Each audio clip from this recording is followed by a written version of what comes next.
Muchas gracias a todos y a todas por estar aquí. Gracias a los que habéis venido de Galicia por convertir este 20 de mayo en una nueva jornada histórica que señala el futuro de nuestra patria.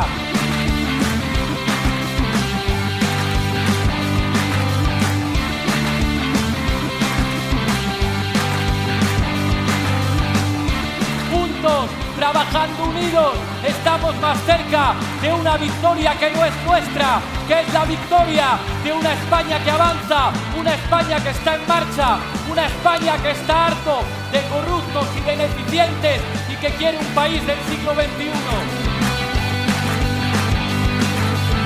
Esta moción de censura la vamos a ganar con las propuestas de la sociedad civil.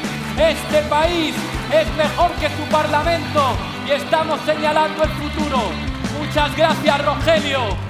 Es emocionante tener a un pescador gallego de los que tienen el valor de enfrentarse al partido político más mafioso de Europa. Es un honor defender la pesca, defender la agricultura, defender la industria, porque estamos defendiendo la patria frente a parásitos que creen que las instituciones son suyas.